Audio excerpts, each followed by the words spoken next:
Ce n'est que lorsque la belle-sœur découvrit l'abri derrière la maison de son beau-frère et y révéla une voiture de sport de luxe valant des millions, que les deux comprirent que l'homme le plus pauvre du village était peut-être en réalité un millionnaire caché. Pour découvrir la vérité sur la véritable identité de leur beau-frère, les deux sœurs se rendirent à la cuisine pour le chercher. Au lieu de le trouver, elles tombèrent sur une bouteille de Romanée Conti à 80 000 $.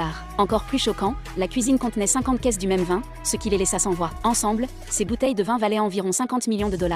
Submergées par l'excitation, elles coururent au jardin pour retrouver leur beau-frère. Là, elles le virent en train de siroter du vin tranquillement, confirmant encore davantage leurs soupçons. Se précipitant vers lui, elles exigèrent des explications. Le beau-frère remarqua leur urgence, pris de panique, poussa sa secrétaire sur une chaise. Il demanda à la secrétaire de prétendre être le PDG d'une entreprise venue acheter des légumes. La belle-sœur ne pouvait pas croire qu'un PDG paierait 1000 $ pour un seul concombre. Elle lui dit d'arrêter de faire semblant et mentionna qu'elles avaient vu la Lamborghini dans l'abri. Le cœur du beau-frère se serra, réalisant que son secret risquait d'être découvert. Comme il n'avait nulle part où garer sa voiture de sport, il l'avait recouverte d'herbe, mais les sœurs l'avaient trouvé. Pour ne pas révéler qu'il était un PDG milliardaire, il affirma que s'il pouvait se permettre une voiture de sport, il ne ferait pas de l'agriculture. Malgré ces paroles, les sœurs étaient convaincues que leur beau-frère était secrètement riche. Plus tard, elles amenèrent leur sœur, sa femme, à l'abri pour lui prouver. Leur sœur se mit à rire, refusant de croire que son mari était un millionnaire caché. Les sœurs soulevèrent la bâche de l'abri devant elle, mais à leur grande surprise, la Lamborghini avait disparu. Plus tôt, sur le chemin du retour, le beau-frère avait fait semblant de refaire son lacet tout en appelant secrètement sa secrétaire pour qu'elle déplace la Lamborghini. Cependant,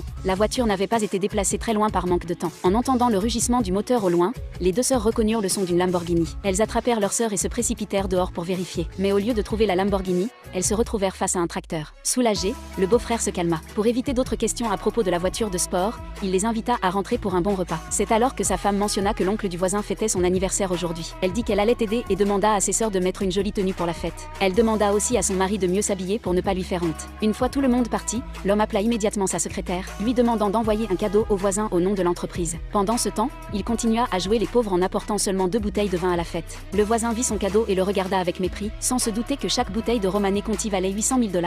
Les invités se moquèrent de lui, le traitant de pauvre venu profiter gratuitement de la fête. Pour cacher sa véritable identité, l'homme supporta leurs insultes sans rien dire. Les deux sœurs, voyant la moquerie, insistèrent sur le fait que leur beau-frère était incroyablement riche. Cela ne fit qu'amplifier les rires de l'assemblée. Les voisins et les invités continuèrent à l'humilier, disant qu'un homme pauvre ne devrait pas avoir épousé une si belle femme. Ils ajoutèrent même que sa femme finirait forcément par le tromper. En entendant cela, l'homme réalisa soudain que sa femme était arrivée à la fête plus tôt, mais qu'elle n'était plus nulle part en vue. Soupçonneux, il pensa qu'elle pouvait entretenir une relation inappropriée avec le fils du voisin. Il courut immédiatement à l'intérieur pour la chercher. Il l'appela sur son téléphone, suivant la sonnerie, qui le mena jusqu'à une pièce. Il poussa la porte et découvrit sa femme en train de le tromper avec le fils du voisin. Il le battit de colère. De façon inattendue, sa femme lui donna une gifle. Afin de ruiner la réputation de tous les deux, l'homme traîna sa femme dehors. À ce moment-là, sa sœur devina aussi que sa belle-sœur pouvait être infidèle. La femme réalisa qu'elle ne pouvait plus le cacher. Alors elle rendit tout public. En réalité, chaque fois que